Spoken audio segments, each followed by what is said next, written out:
everybody, Baldoric here. Today we are going to be talking about Sanaki. She just got her brand new Resplendent outfit, which means she's got the Resplendent bonus right now.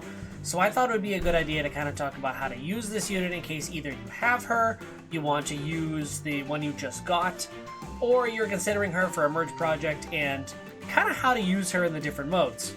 So first, let's talk about, even though I'm not going to use her weapon too much today, I do want to talk about her weapon and her refined, because it does fill a specific role.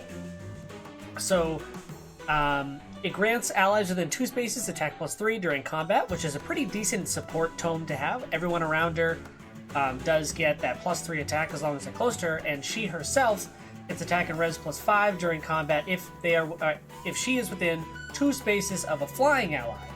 Now, flying allies are definitely easy to come by, lots of good ones that actually mesh well with her, but something to keep in mind is she can get that attack and res +5 just by being 2 spaces away from a unit. So depending on what kind of teams you put her on, she definitely improves if you use this tome, but I do think for the roles that I'm putting her in that there are better options for a tome, okay? So let's talk about Aether Raids first. Now, I chose her for the Astra season, and there are some things you can change in this build to make it a little bit more viable for your teams. Let's talk about why I'm choosing Blade like this, though, if that's how you say it. I don't even know how you pronounce it. But, so, pretty much what it does is every single bonus on her is converted into her attack, right?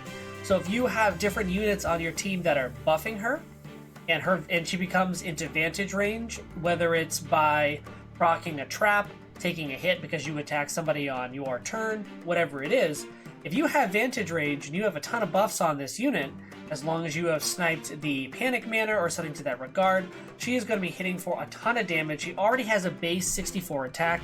Fierce Stance is adding 6, so she's at 70 attack before any of the buffs from Blade come out. Now, Advantage Glimmer, it's going to be proccing quite a bit. Glimmer is going to be happening very often, especially if you get that attack first, so you're going to be doing quite a bit of damage. Pulse Smoke, as always, is to ensure that the opponent doesn't get any specials off on you. Just increases survivability, makes it a lot easier for her to go in and do her job. Close Counter could be Close Foil. I typically choose to put Close Counter on these builds just because it's a lot more obtainable, which is really weird to say because Close Counter is definitely one of the rarer skills to get in the game, and Close Foil even more so. So, obviously you could switch that out for Close Foil. You need one of these two, though, to make this build work.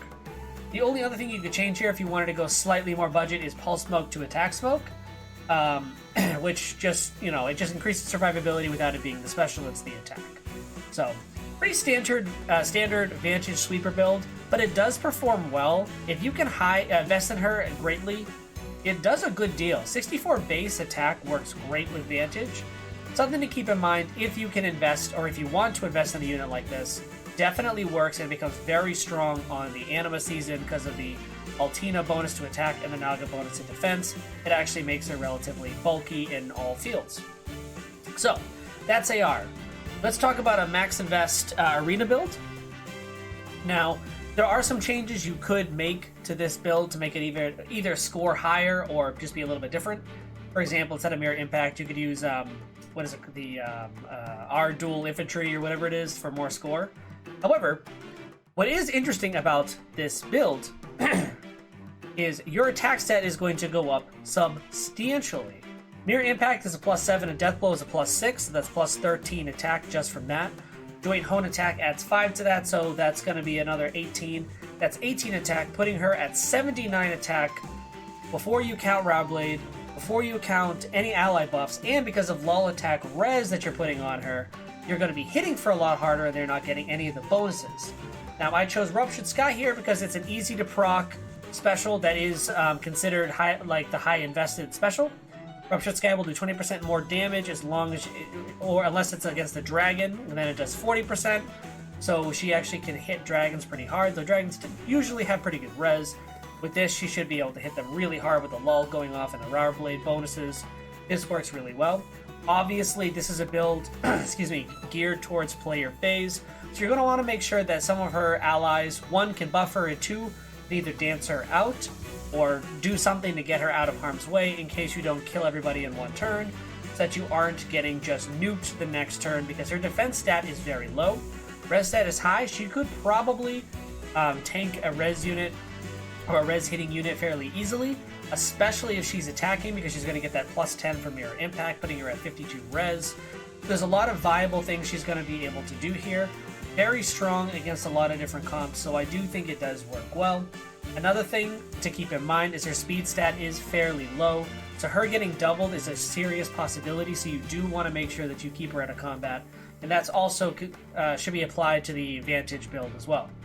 Now, that being said, let's move on to the budget build, which is also a support build.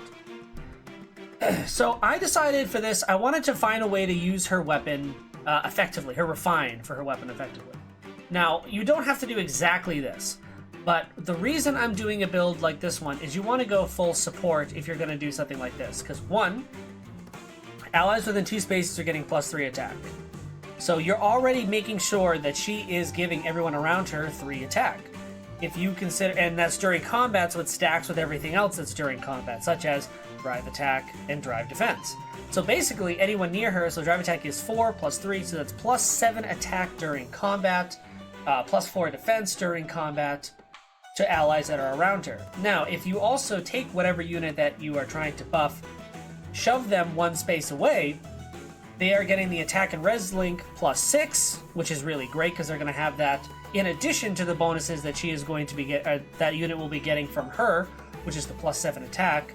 Which if you just factor in that, she is getting, let's see, 7 attack +6 attack, so that's 13 attack, 6 res, 4 defense, just by being next to her, right?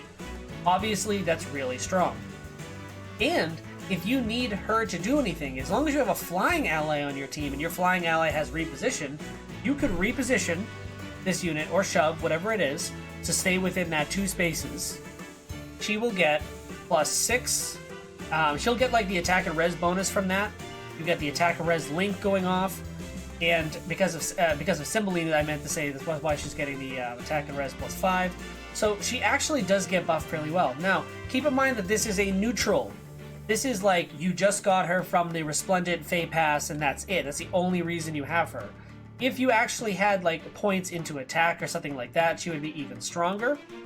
Now, I chose Glimmer because it is a pretty solid budget thing, but she could run with something like Iceberg or something like that, and it does do quite a bit of damage. Glimmer is just usually more consistent in my book. Fury I chose in this slot because, as I usually say, more stats are better. Now, there are other things you could use if you want this to be a strictly support build. You don't have to use Fury necessarily. You could try to do things that are just going to buff her survivability. Typically, though, I would choose Fury just to give her extra stats, makes her stay alive longer, hit a little bit harder, and it does work really well. Okay? Now, that being said, thank you so much for watching this video. I hope you enjoyed it. If you like videos like this one, consider subscribing. I'm going to be putting out more videos just like this in the future for each Resplendent hero and any new heroes or refines whatsoever that I tend to work on. I'll be doing that. But that being said, thank you so much for watching. I hope you enjoyed, and I hope to see you next time.